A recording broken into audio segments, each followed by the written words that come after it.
Bonjour, peuple de Dieu. Soyez les bienvenus dans l'église des révélations. Aujourd'hui, c'est dimanche, 7 juin 2026.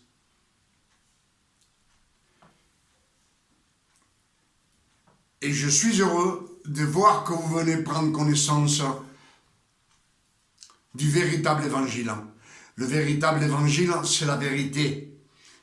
La vérité qui nous mène sur le chemin qui mène à la gloire de Dieu, où l'on reçoit la vie éternelle avec le Père éternel. Amen.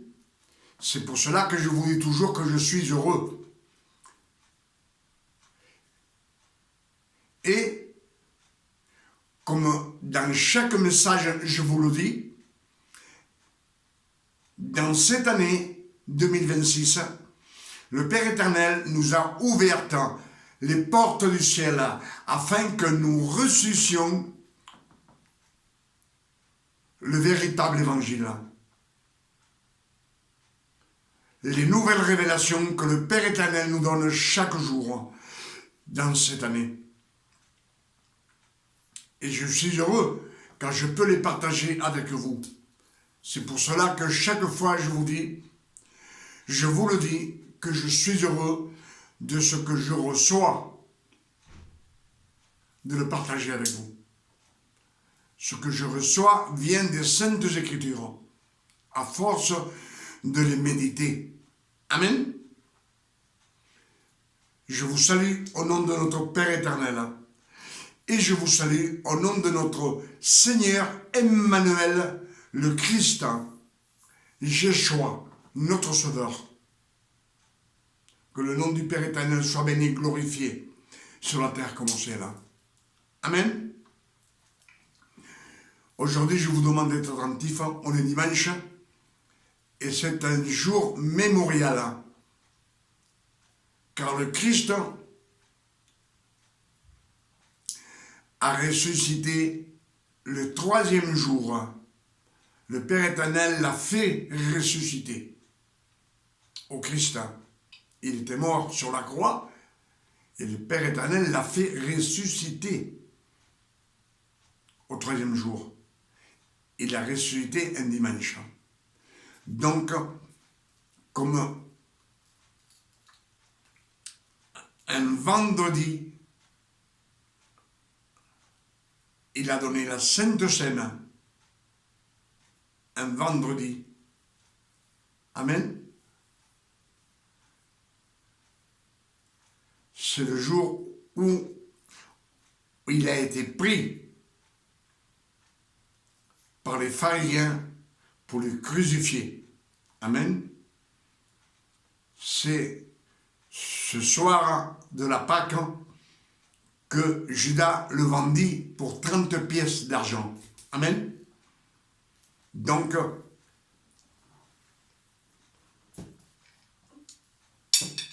il nous donna la Sainte Seine. Luc 22,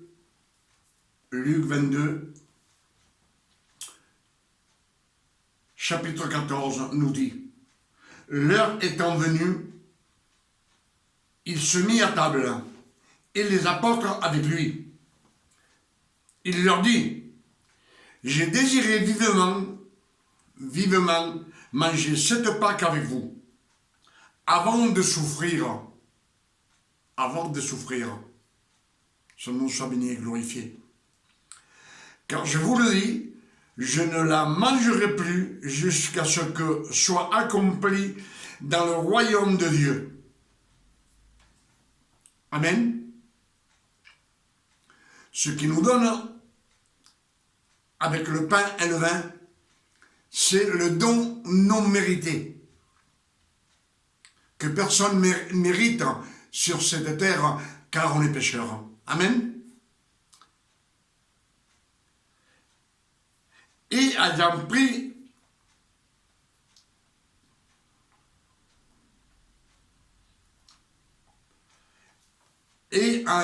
pris du pain, il prit du pain, Et après avoir rendu grâce, 2, il le rompit, 3, et il le leur donna. Il leur donna. Ici, on voit que le Christ a fait 4 actions de grâce. 4 actions de grâce.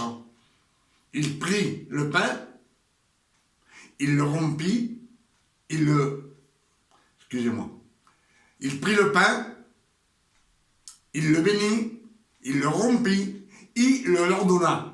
4 actions de grâce. Amen. En leur disant, ceci est mon corps qui est donné pour vous. Faites ceci en ma mémoire. Faites ceci en ma mémoire. Le corps du Christ. Amen. Le corps du Christ.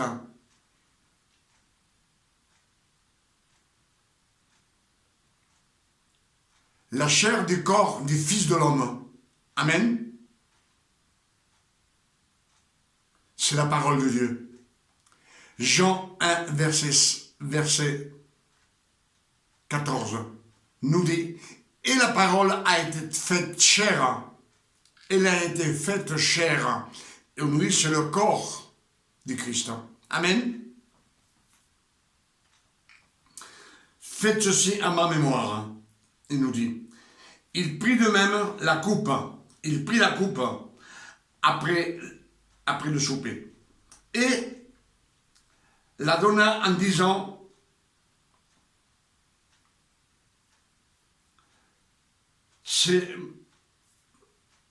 il prit la coupe après le souper et la leur donna en disant, cette coupe est la nouvelle alliance en mon sang qui est répandu pour vous.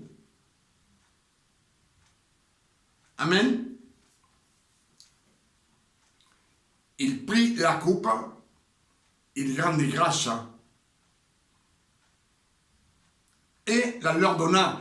Ici, il y a 3 actions de grâce. 3 et 4 avec le pain, ça fait 7. Ce sont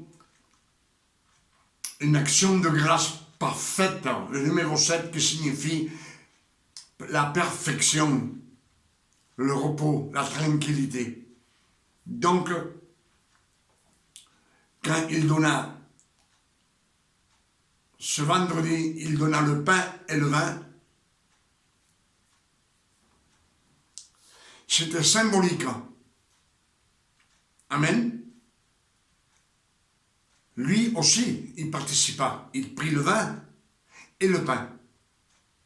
Je vous dis que c'est symbolique, parce que le sang du Christ n'a pas encore été versé sur la croix. C'est après que ça devient réel. Amen.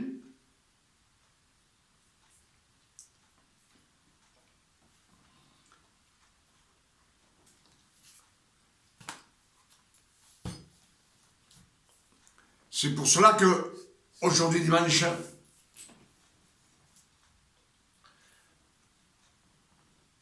nous allons prendre le pain et le vin, que pour nous, on voit, c'est symbolique, aussi symbolique.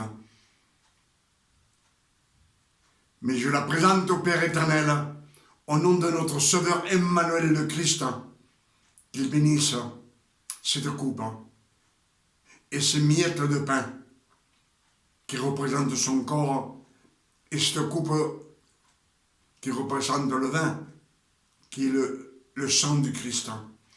Le sang du Christ qui est donné sur la croix pour la rémission de nos péchés. Amen.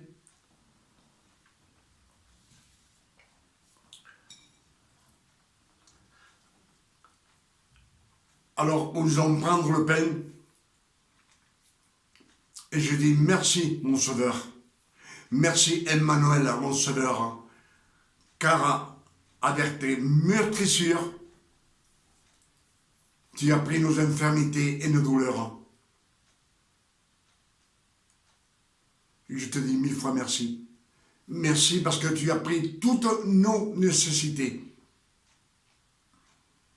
Dans un verset, il nous est dit que le Christ étant riche, il s'est fait pauvre pour que nous devenions riches. Amen. Il a pris aussi nos tristesses et nos peines en nous baptisant du Saint-Esprit. Et il a pris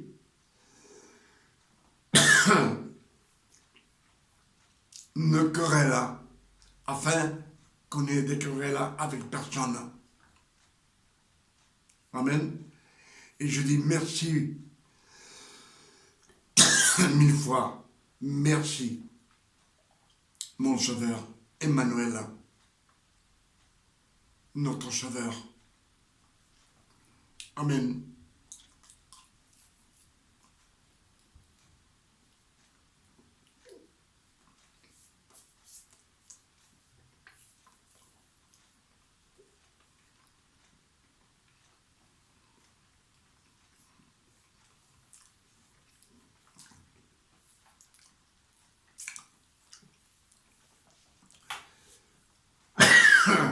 Chile.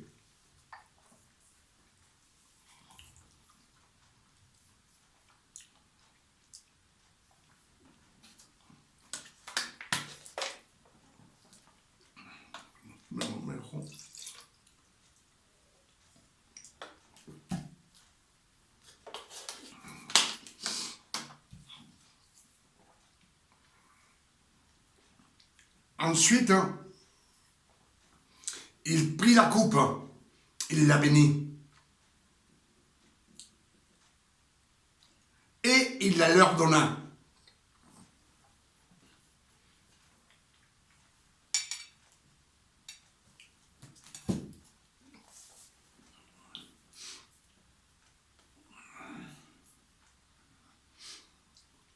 Il prit de même la coupe après le souper et la leur donna, en disant: cette coupe est la nouvelle alliance, un bon sang qui est répandu pour vous. Il prit la coupe, il la bénit et il la leur donna, en leur disant: cette coupe est mon sang qui est répandu pour vous, pour la rémission de vos péchés. Amen. C'est ce que nous dit Luc 22, verset 20. Verset 20. Luc 22, verset 20. Et Matthieu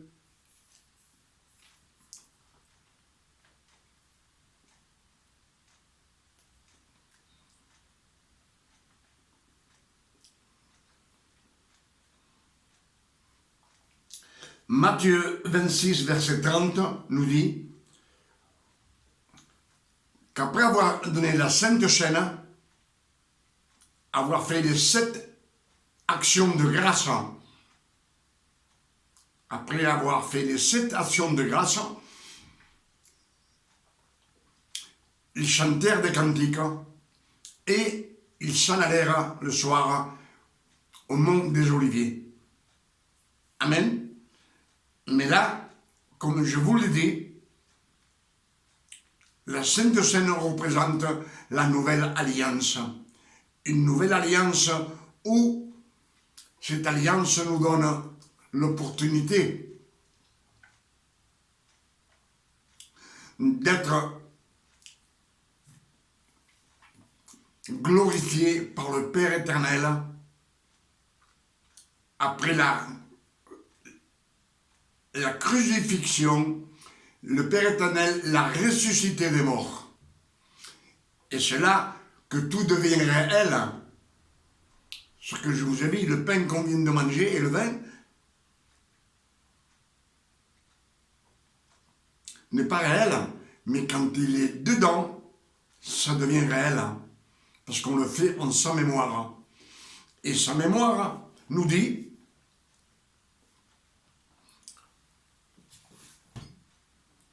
qu'il prend la coupe, il la bénit et il la leur donna. Comme je vous ai dit, il y a 3 actions de grâce dans la coupe et 4 actions de grâce que le Christ fait en donnant le pain que c'est son corps, la parole de Dieu. Amen.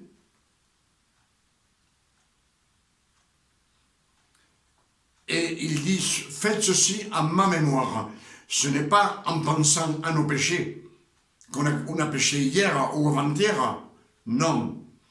C'est en pensant à tout ce que le Christ a fait sur la terre.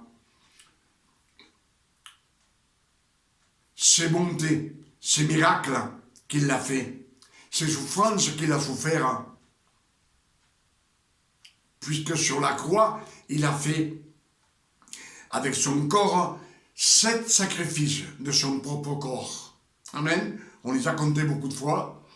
Les 2 pieds, les 2 mains, la couronne d'épines, son corps fouetté presque à la mort, et la lance plantée dans son côté qui monte jusqu'au cœur.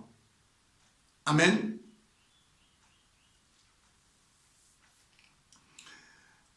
Avec ce sacrifice, il a effacé toutes les malédictions qu'il y avait sur nous.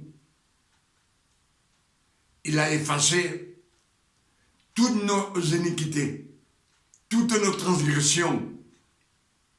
Il les a effacées. Il a effacé tous nos péchés, passés, présents et futurs, pour toute l'éternité.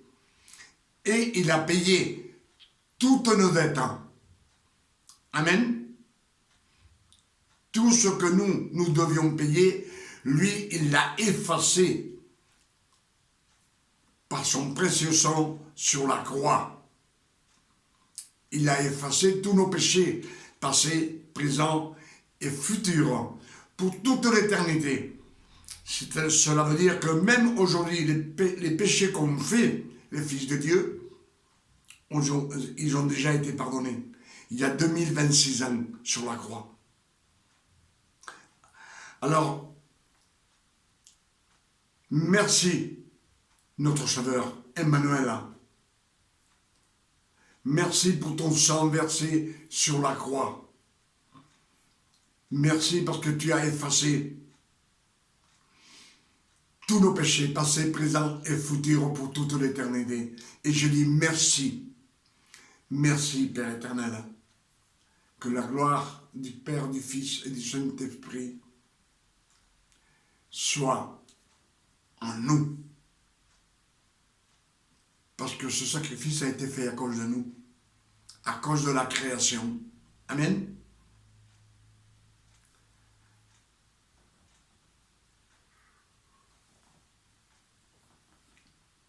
Là, c'est devenu réel en nous.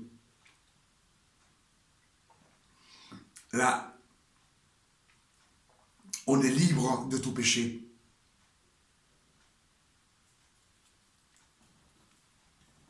Tous nos péchés, toutes nos iniquités, toutes nos transgressions viennent d'être effacés pour toute l'éternité. C'est pour cela que nous disent les Écritures, faites ceci en ma mémoire. Ma mémoire, c'est en pensant à lui. Amen. Il ne faut pas penser aux péchés qu'on a commis. Amen.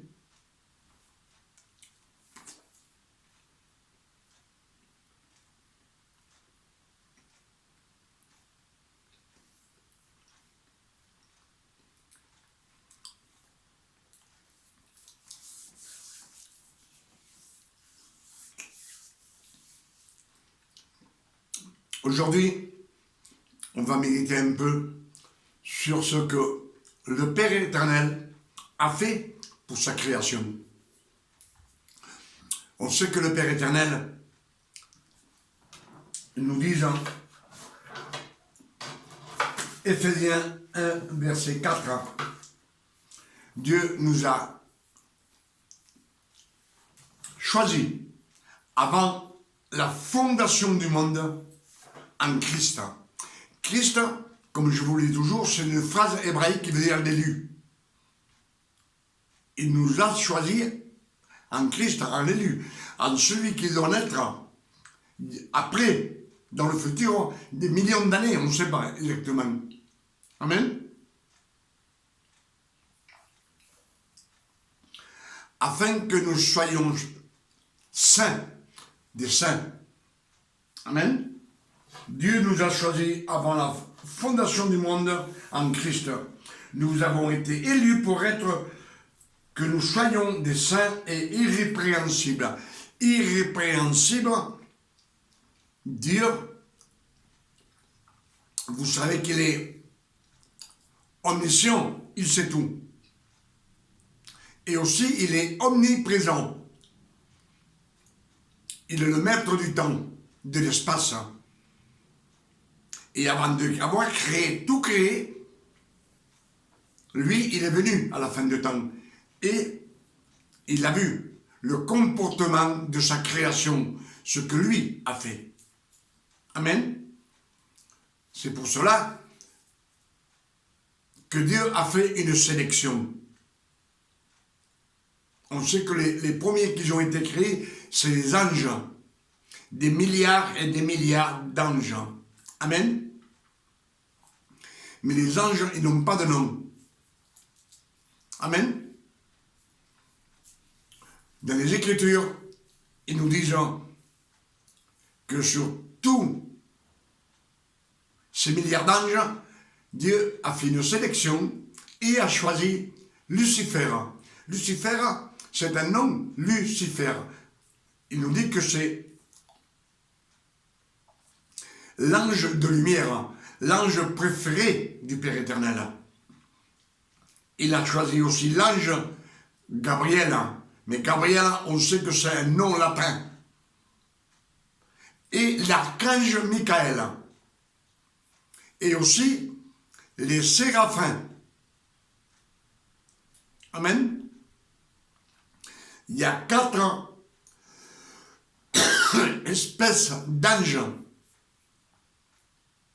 Amen. Le seul qui a un nom, c'est Lucifer. C'est Dieu qui lui a donné ce nom. Amen. On sait que dans les Écritures, quand le Père éternel,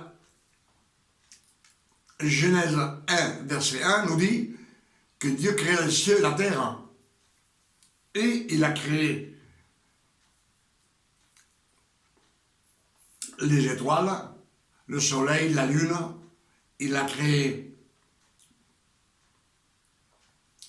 7 mers, un océan, 153 fleuves sur la terre.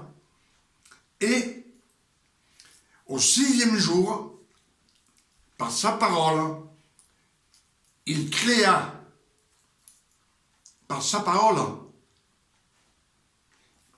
amen, il les a créés, l'homme et la femme, ils n'ont pas de nom. Amen. Tous les oiseaux du ciel n'ont pas de nom, ils ont été créés par la parole. Amen. Tous les poissons des mers ont été créés par la parole. Et tous les animaux de la terre ont été créés par la parole. Mais l'homme et la femme ont été créés par la parole. Amen. Ça, c'est la première création. Amen. Personne, Dieu n'a jamais donné un nom dans sa création terrestre. Personne, Dieu n'a jamais donné un nom à personne. Ni aux animaux, ni aux oiseaux du ciel, ni aux poissons des mers. Amen. C'est l'homme qui a donné ce nom aux poissons, tant qu'aux animaux, et tant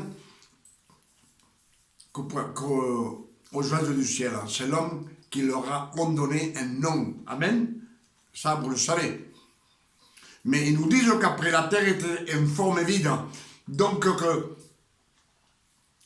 il n'y avait pas de l'herbe. C'est la deuxième création. Il n'y avait pas de l'herbe. Amen. Parce qu'il n'y avait pas d'homme pour cultiver la terre. Ça, c'est la deuxième création.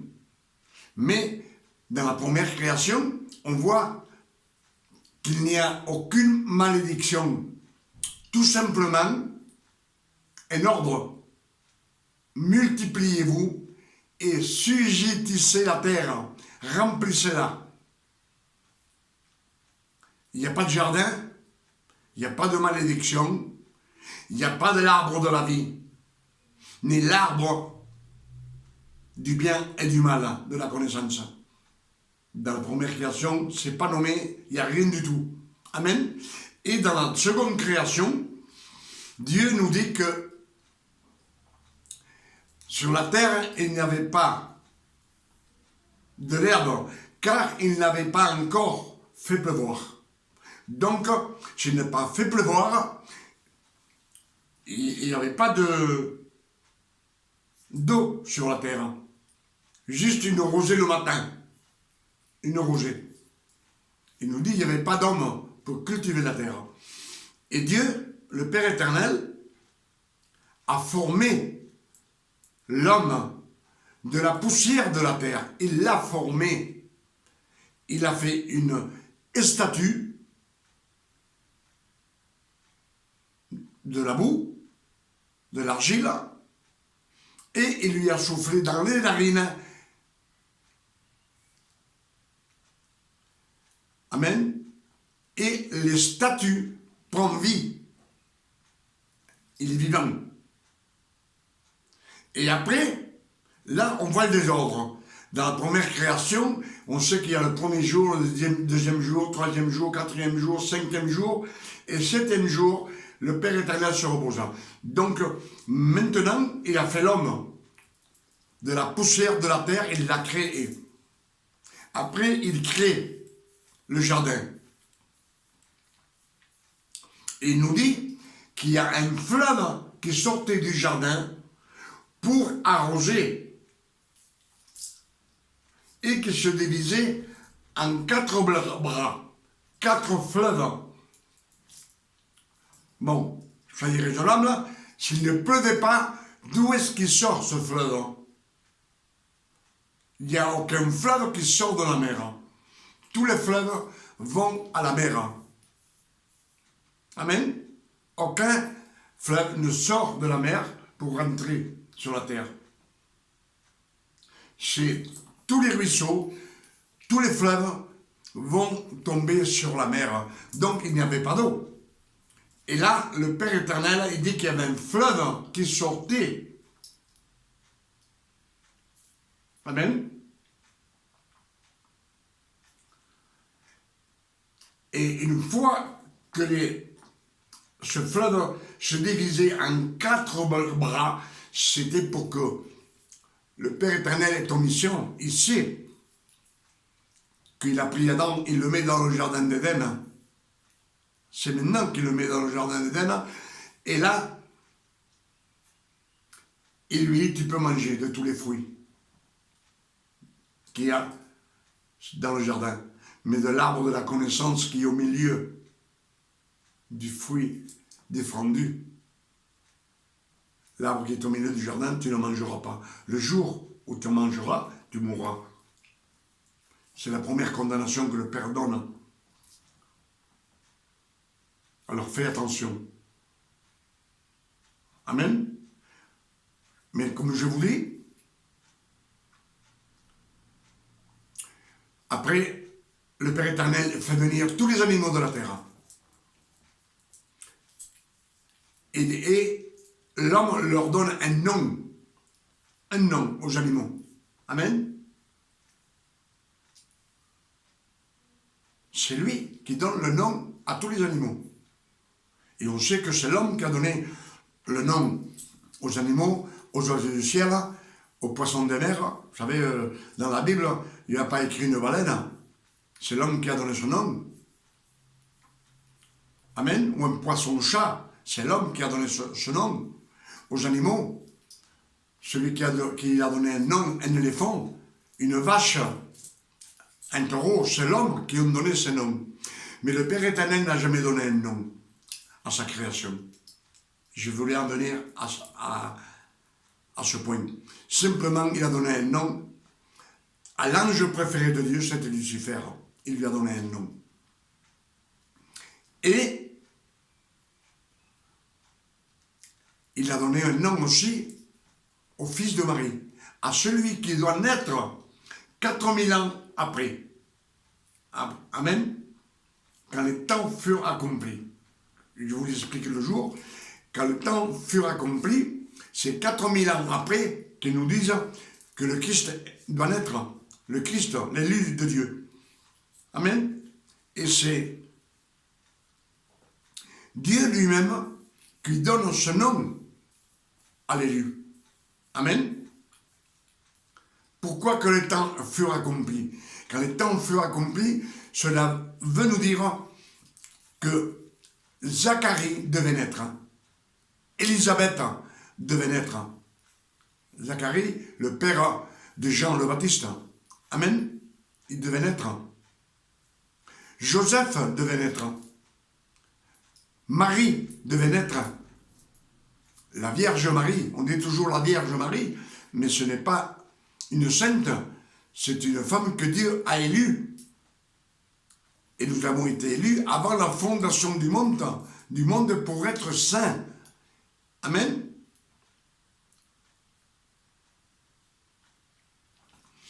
Tout ce beau monde, il a fallu qu'il naisse. Il faut aussi que tout s'accomplisse, que les tribus d'Israël soient assujetties aux Romains, sous le joug des Romains, gouvernés par les Romains. C'est eux qui ont inventé la croix. Ce n'est pas les Juifs ni les Israélites. Amen. Et tout cela, il a fallu qu'il s'accomplisse. Et quand le temps fut accompli, c'est quand Marie est devenue une jeune fille à l'aînée, elle est devenue une jeune fille. Elle peut enfanter. Amen. Et les Écritures nous disent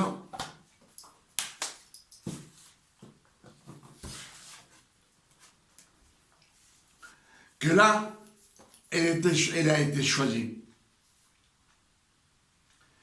Le Christ lui-même dit, l'élu, dit Ésaïe 49, verset 5.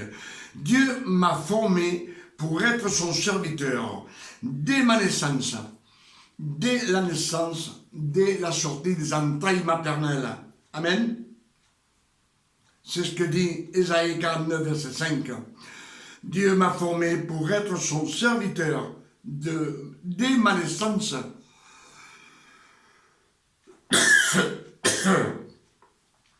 Ésaïe 49, verset 6 nous dit, Dieu dit, c'est peu que tu sois mon serviteur pour rétablir, pour relever les tribus de Jacob et pour les ramener ce qui reste d'Israël.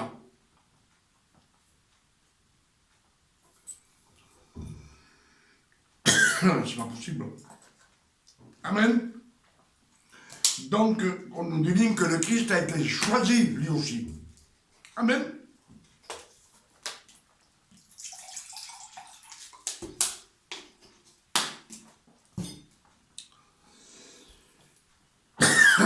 Ésaïe 49, verset 6. C'est peu que tu sois mon serviteur pour rétablir les tribus d'Israël, de Jacob, et pour ramener ce qui reste d'Israël. Je t'établis à être la lumière du monde. Amen. Ésaïe 7, verset 14. Dieu lui-même nous enverra un signe. Dieu lui-même nous enverra un signe. La jeune fille sera enceinte, elle aura un fils. Et elle l'appellera Emmanuel. Dieu parmi nous. Amen. Et lui, il annoncera la justice au monde entier. On sait que toutes les nations du monde, de nos jours, nous sommes gouvernés par les 10 commandements. Même les pays incrédules, qui ne croient pas en Dieu, mais on est gouverné par les 10 commandements. Tu ne tueras point, tu ne voleras point, tu ne commettras point d'adultère, tout cela, c'est la nation où tu habites, où j'habite, on est sous les 10 commandements. Les 10 commandements, le monde entier les a dans le cœur. Amen. C'est le Père éternel qui a mis les 10 commandements, l'esprit de son Fils, dans les cœurs du monde entier. Même un gosse, déjà, il a peur. Fait une bêtise, il sort en courant. Amen. Il a peur.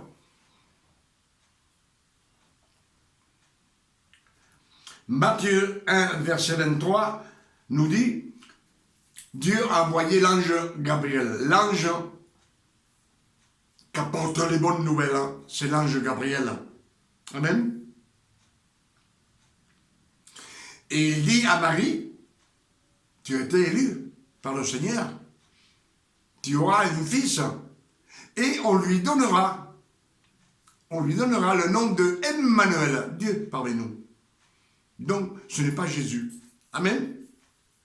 C'est ce que nous dit Matthieu 1, verset 23. Quand l'ange Gabriel vient voir la Vierge Marie. Amen. Donc, si le Père éternel nous dit que le fils de Marie s'appelle Emmanuel, il ne s'appelle pas Jésus. Jésus, c'est un nom latin, un prénom latin. Amen. Et quand les Écritures nous disent, on lui donnera. Qui est-ce qui lui donne le nom de Emmanuel? C'est le peuple, tout celui qui le connaît. Quand le Christ lui-même dit, je suis le pain du ciel, qui est descendu du ciel, Jean 1, verset 14, nous dit que la parole a été faite chair. Et le monde dit, mais c'est lui, le fils de Joseph et de Marie. Emmanuel, c'est qui leur donne le nom. Alors,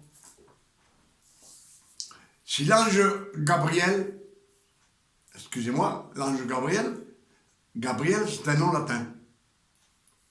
Michel, c'est un nom latin. Amen. Paul, c'est un nom latin.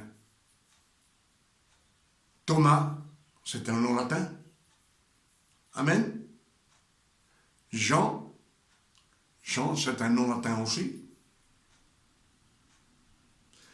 Et quand le Christ était sur la terre,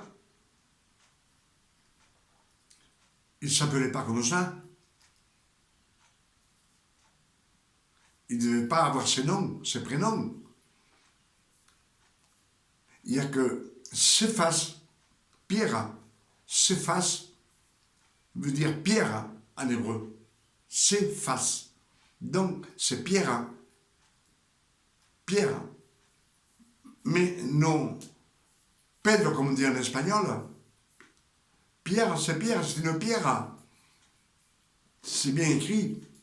Donc, les apôtres ne portaient pas ce nom. Alors, si les apôtres s'appelaient d'une autre manière, en hébreu, pourquoi voulez-vous que le Christ, le Fils de Marie, s'appelle Jésus? Un nom latin. Et comme je vous ai dit que Ésaïe, c'est approximativement 600 années avant que le Christ naisse. Amen. C'est lui qui prophétise. Elle nous dit que la jeune fille aura un fils et elle lui donnera le nom de Emmanuel. Amen. Il nous dit, et lui, il annoncera la justice au monde entier, les 10 commandements. Et il nous dit aussi que ce garçon se nourrira de crème et de miel jusqu'à ce qu'il jette le mal et qu'il choisisse le bien. C'est clair et net. Il a souffert de sa naissance. Même avant sa naissance, on ne le voulait pas sur la terre. Il ne trouvait pas, même pour dormir, il a dû naître dans une table et dormir dans une mangeoire d'animaux. Amen. Et on sait qu'après, on a voulu le tuer. Hérode a envoyé des cavaliers pour tuer cet enfant. Amen. Donc, il a dû souffrir jusqu'à 30 ans pour accomplir les 613 commandements. Amen.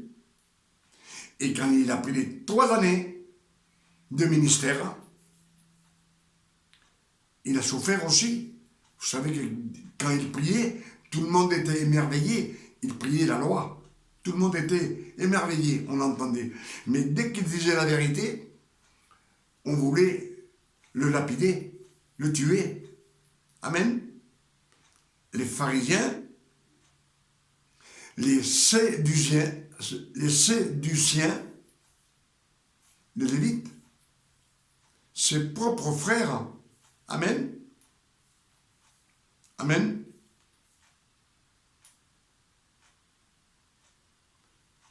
Chaque fois qu'il disait la vérité, il fallait qu'il sorte en courant, autrement on voulait le lapider. Donc il a souffert 33 ans pour nous sortir de la loi, nous racheter de la loi. Il a accompli toute la loi. En plus, lui, avec son sacrifice sur la croix, il nous a rachetés de la loi. Amen. Galates 4, verset 4 nous le dit. Quand le temps sera accompli, le Père éternel a envoyé le Christ, né d'une femme, né sous la loi, afin qu'il accomplisse toute la loi de Moïse, les 613 commandements, et qu'il nous rachète de la loi, et que nous reçussions adoption de fils adoptés. Maintenant, nous sommes fils, nous ne sommes plus des ouvriers. Amen. Donc, Galates 5, verset 1 nous dit, le Christ nous a donné la liberté. Il nous a affranchis de la loi. Ne vous laissez plus mettre sous le joug de la servitude. La servitude, c'est être un serviteur. Donc le Christ nous a rachetés. Nous étions esclaves de la loi. Esclaves, pourquoi? Parce que chaque fois qu'on faisait quelque chose, il fallait faire des rituels, il fallait faire des sacrifices. Un adultère était lapidé à mort. Donc, ils étaient tous condamnés à la mort. Amen. Et le Christ nous a rachetés 33 ans en train de souffrir pour nous racheter. Nous racheter de la loi, nous sortir de l'esclavage. Nous étions esclaves sous la loi. Quand on achète un esclave, il nous a rachetés pour nous donner l'adoption de fils et après avoir la vie éternelle. Amen. Avec toutes ces révélations que le Père éternel nous a données ce matin, je dis 1000 fois merci, Père éternel. Je suis toujours reconnaissant de ce que le Père éternel nous donne chaque jour, parce que je peux comme ça le partager avec vous. Et je le partage de mon cœur. Tout ce que je reçois dans les Écritures, je le partage avec vous et je suis heureux.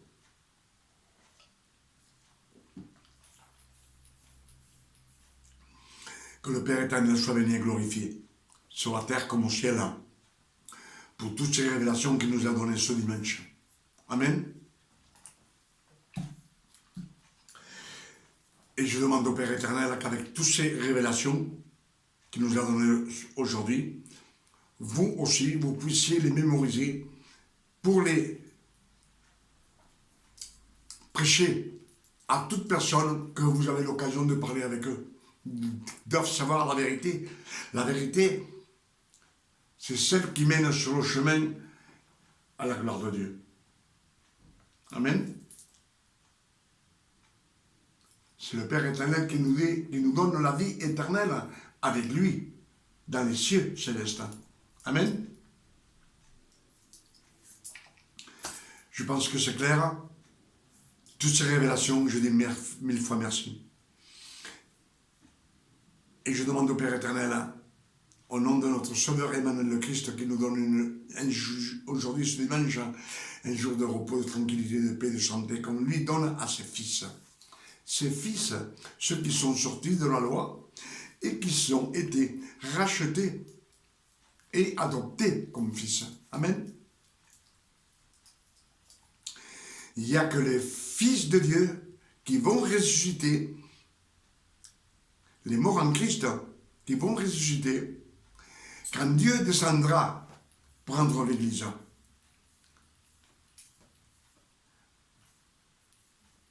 1 Ephésiens 4, verset 16 nous le dit.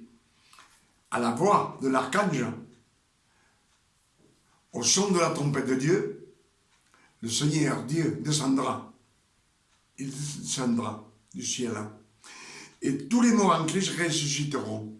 Et nous, les fils de Dieu qui sommes restés, sommes vivants.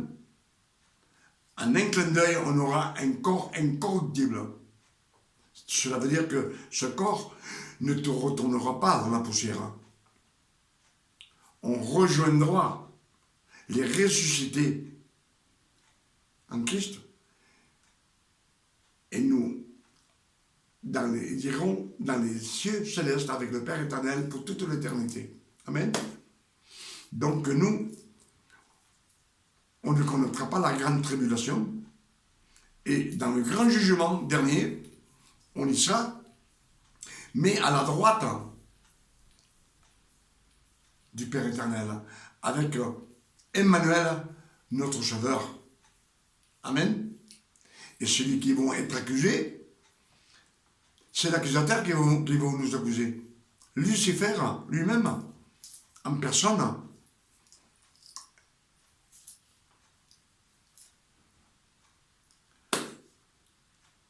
Pour toutes ces révélations, je dis 1000 fois merci, Père éternel. Que Dieu vous garde et qu'il vous bénisse. Amen.